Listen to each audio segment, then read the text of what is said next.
Alam mo ba noong dekada 70? Hindi ito ang dekada 70 ni Vilma Santos ha? Noong dekada 70 ay unti-unti nang nararanasan sa Kamaynilaan ang mga kaliwat kanan na pagbaha at napansin din naman ito ni dating Pangulong Ferdinand Edralin Marcos Sr. Kaya naman, ang napakagaling at matalino natin na Pangulo ay nagkaroon kaagad ng isang plano kung papaano nga ba malabanan o maiwasan ang mas malalaki pang mga pagbaha noon sa Metro Manila. Ang proyektong ito ay naglalayon upang saluin ang umaapaw na tubig baha mula sa Laguna Lake bago ito lumabas sa Manila Bay. At ito nga ang Parañaque Spillway Project na isa lamang sa 4 na floodway projects na pinangarap din na may patayo ni Apo Lakay. Ang pinakalayunin ng mga floodway control projects na ito ay upang makontrol ang mga tubig na galing sa bulubundukin na Sierra Madre na pababa ng Rizal, Marikina at Pasig. Maging ang tubig na aapaw din sa Laguna de Bay na maaaring mailabas sa Manila Bay upang maiwasan ang matinding pagtaas ng tubig na nagdudulot ng baha. Ang unang spillway project ay natapos noong 1983. Ang pangalawa at pangatlong floodway projects naman ay natapos noong 1984 at 1985. Nandyan ang Manggahan Floodway Project sa probinsya ng Rizal hanggang sa Pasig River at maging ang Napindan River na nagsisilbing daluyan ng tubig mula sa Laguna de Bay. Ang ika-4 nga na proyekto ay hindi natuloy na Parañaque Spillway dahil naabutan na ito ng panahon ng pagpapatalsik kay dating Pangulong Ferdinand E. Marcos. Hindi rin ito itinuloy ng sumunod na Pangulo na si Corazon Aquino dahil na rin sa isyu sa politika at posibleng personal na galit sa mga Marcos. Isa pa sa mga posibleng dahilan ay ang credit ng nasabing project ay hindi rin naman sa kanila mapupunta kundi kay Apo Lakay.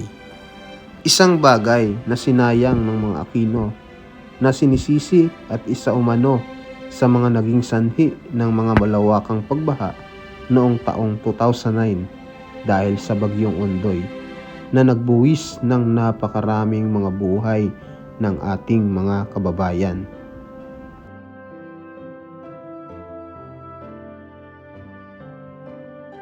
Makailang ulit na itong naging usap-usapan tuwing magkakaroon ng matinding mga pagbaha sa Metro Manila mula sa Kongreso, sa Senado.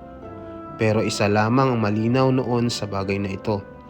Puro lamang drawing at pangako rito ang mga politiko. At ngayon nga na isang Marcos ulit ang nakaupo bilang Pangulo ng Pilipinas ay naging matunog ang muling pagbubuhay nito dahil hindi na rin karaniwan ang mga nararanasan na pagbaha sa Metro Manila tulad na lang noong 2020 sa Bagyong Ulysses at ang Bagyong Paing ngayong 2022 na nagdulot ng pagbaha sa Laguna, Cavite, Rizal at Quezon at pagtaas ng tubig sa Marikina River.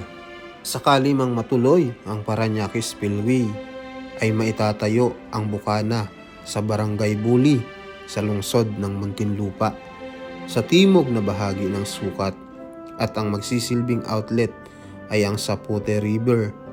May kapasidad ito na magdadaloy ng tubig sa bilis na 240 meter per second. Sa ngalan ng anak ni Apo Lakay na si Pangulong Ferdinand Bongbong Marcos Jr., lalo pat tumitindi na ang dulot at epekto sa atin maging ng climate change.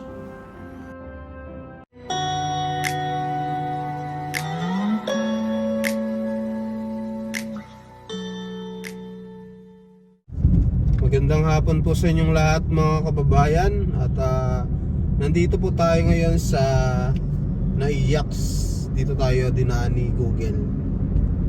Ayan. At papunta po tayo ng Floodway.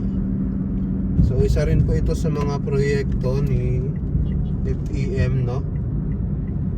Itong Floodway mga kababayan.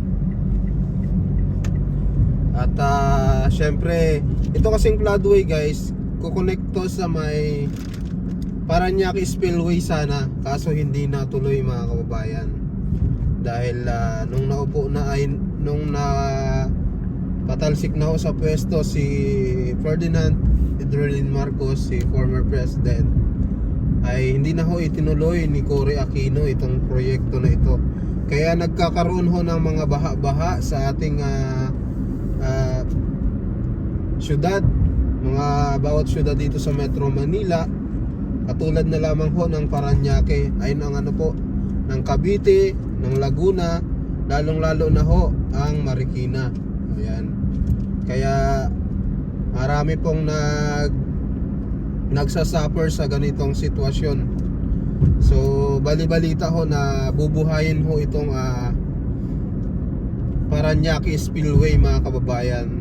So ito kasi dadaan ho ito ng floodway at yung tubig po ay papunta ng Laguna de Bay. At pag napuno na ho ang tubig sa Laguna de Bay ay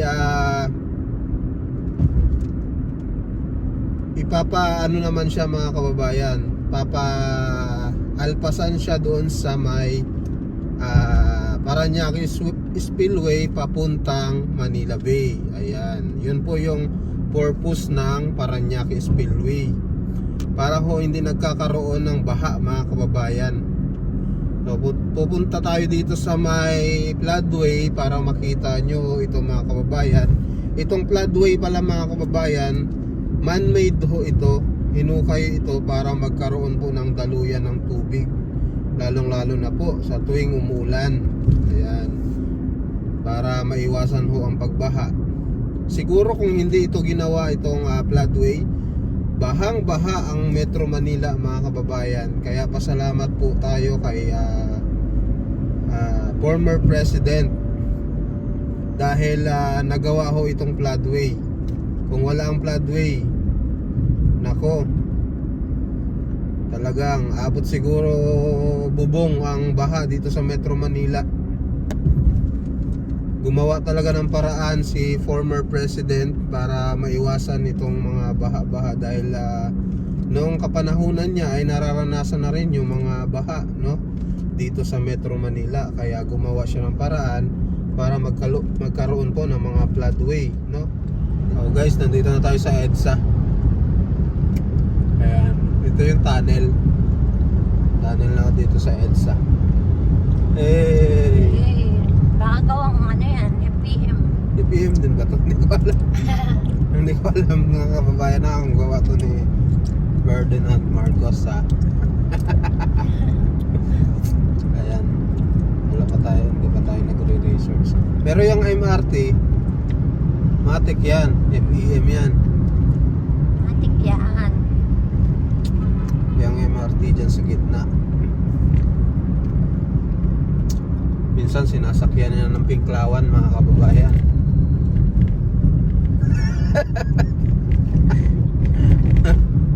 Ito naman eh. Pero siyempre huwag na natin sila awayin. Nanay to Bardagulan. Kasi pag inaway mo yan, sabihin lang sa'yo, bakit? Magbabayad naman ako ng taksa. Oo.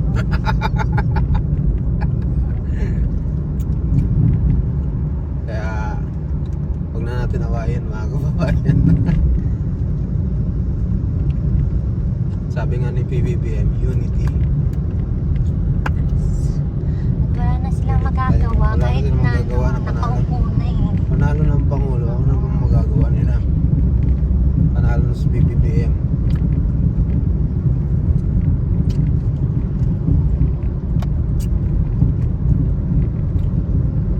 Ano na to? Guadalupe. Hindi ako sure. It's because hindi naman tayo madala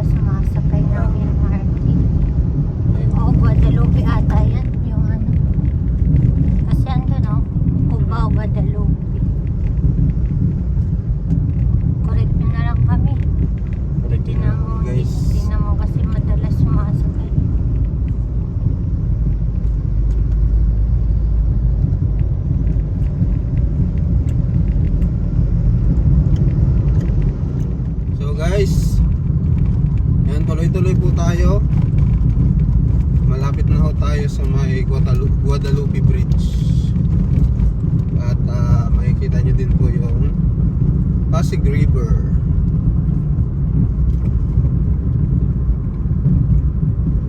Isa rin po ito sa pinagawa ni FEM, itong Guadalupe Bridge. Kung wala to, walang madadaanan ang MRT7. Ay, MRT7, MRT3. Yan na, ang MRT. Ayan na po ang Guadalupe Bridge, mga kababayan. Saan ito? Yan, yan, arko na yan. Ato to? Oh, pinagawa yan ni FEM. Ito to? Yan, oh. Bagong bago ko. Kung wala yan, walang madadaanan ng MRT. Oh, ganda. Ito ang Pasig River sa Yan kabila. sa kaliwat kanan natin, Pasig River, guys. Diba? Ay, pinagawa si FEM na tapos sasabihin nila ano, mamatay tao daw. Diktador. Diktador. Diba? Diktador ba yan? So, Lahat ng mga naiwan niya na napapakinabangan nila. natin. Natin, oh. Natin. Hindi, sa akin kasi okay lang na hindi ko inaano yan. Yung iba kasi sumasakay na kinukutsa pa. Yun. Diba? Totoo. Hindi napabilis na nga travel mo, kukutsain pa. Libre pa nga yan eh. Hanggang December ata. Panalo, no? Yung mga workers. Yung mga O yung mga estudyante ata. estudyante. Ayun, estudyante. Hindi na tayo masyadong update eh. Tapos yung carousel, libre. Yes. Hanggang December po yan, mga kababayan. Kaya nakakatuwa naman dito. Ano? Para sa bayan talaga ang ginagawa ng ating mga nakaupo. Ano? Oo naman. Tingnan mong langit, no? Mapag, no? Oo nga, no? Yung makapal yung ano. Ba't kaya ganyan? Nakakatakot naman, no? Ngayon lang nagkimapag dito. Sobrang mapag niya, no?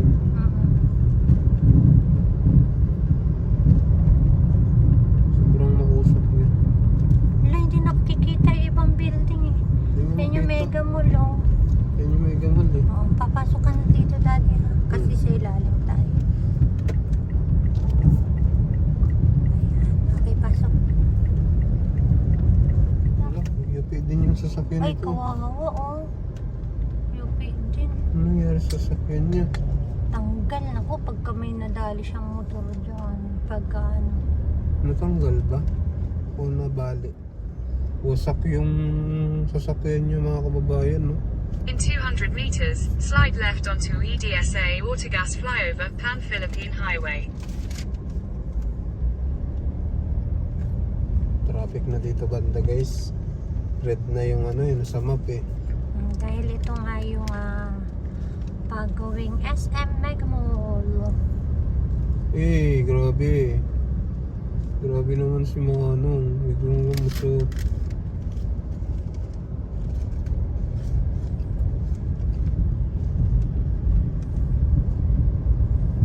Ayan, labas natin Slide dito left onto SM. EDSA Autogas flyover Pan-Philippine Highway. Ano yan? Ano ba yan grabe naman sobrang pag-o. Wala bang sunog? Hindi naman, no?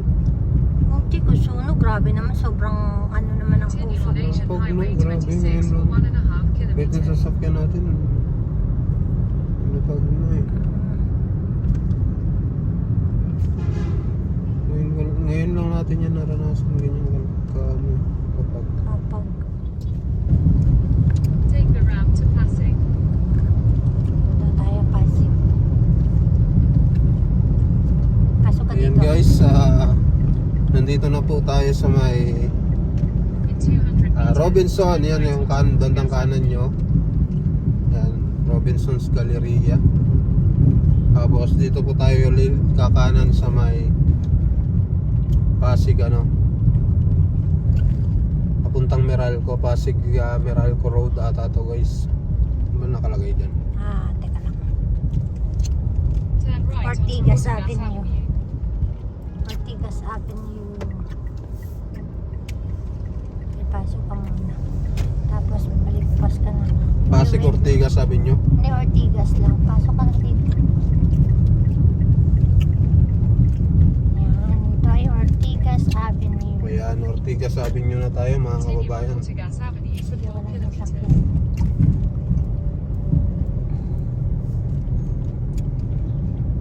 Maraming nahuli dyan, oh. Mm. Kasi pumapasok dyan yung mga sasakyan. Pag baguhan ka.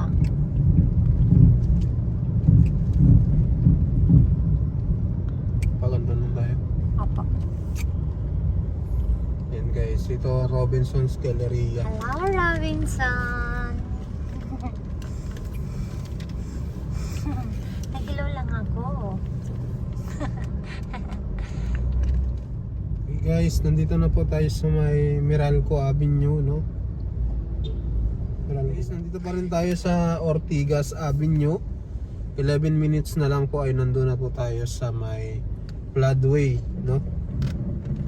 Floodway dito sa may Pasig. Ito yung i-update natin mga kababayan para po alam nyo din po yung history nitong floodway mga kababayan. Ayan guys, malapit na po tayo sa Manggahan Floodway. Ayan, dadaan lang tayo dito sa tulay na ito para dito tayo daan. Ayan, Diretso ka lang.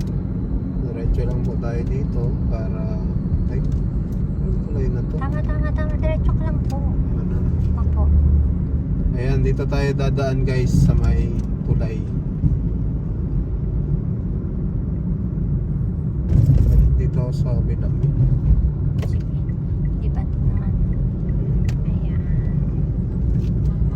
Ayan. Lipat ka na dito. Maya-maya kasi sa ilalim tayo naman. In 300 meters, turn right onto East Bank Road approach. East Bank. Ayan, East Bank. Turn right. Turn right tayo sa S-Bank. Tapos mag-signal light ka na. Ayan, kasabayan na pala sila.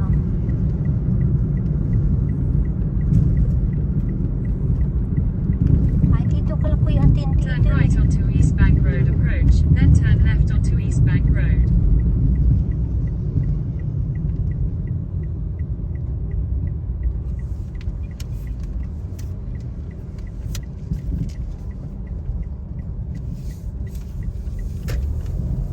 Ayan. Dito na, malapit na tayo guys.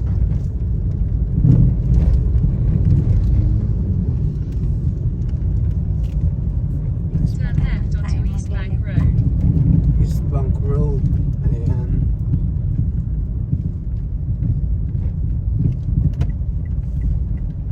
Kakaliwa tayo dito sa East Bank Road.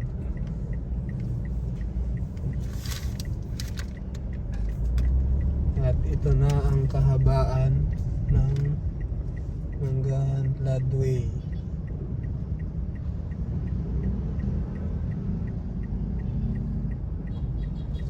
Ayan, pasok. Pasok. Oh, pasok. Yan. Oh, nagpara siya. Continue on East Bank Road for 3 kilometers. Ayan. Yan siyang sa kanan nyo guys. Okay. Yan na yung Manggahan Floodway na ginawang man-made po yan. Grabe, ang laki. Proyekto ni FPM. Malaki yan. Daanan niya ng baha.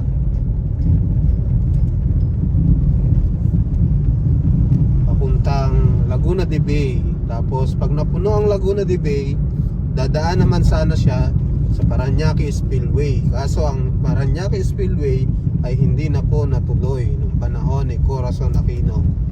Dahil nga daw, maaalala daw ng mga tao si Ferdinand Edralin Marcos kaya hindi itinuloy ni Cory Aquino.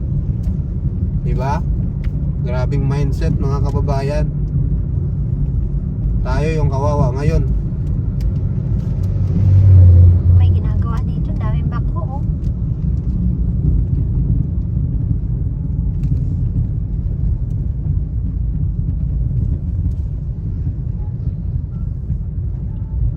ginagawa dyan yung mga diki. Pinapalawak.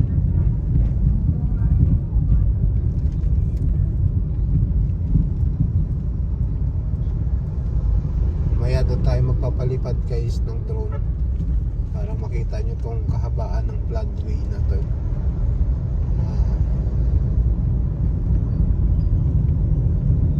Ganda no, lawak din ng kalsada. Pinapalawak din nila yung kalsada. Nag-update tayo dito dati. Diba? Oo nga. Nalala mo? Opo. Palipad ka, tas meron tayo tinambayan doon.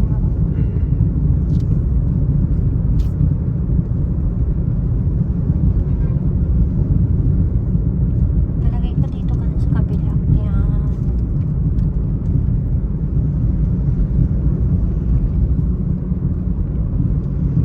Ito yung pabahay ng mga Pasig.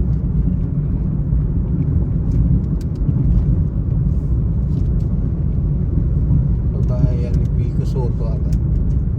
Tapos pagtawid mo to sa isang tulay, ano na, Taytay. Ah. Taytay na yan. hindi Taytay, dire-diretso pa eh. Yung dito sa isa, rainforest. Oo, Rainforest. Rainforest na.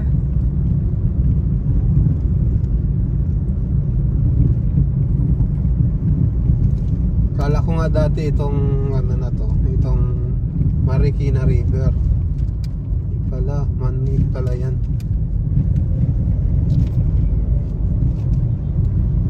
Dire-diretso lang po Opo, tayo. dire-diretso pa Doon rin tayo po. sa dulo guys para makita din natin yung Laguna de Bay.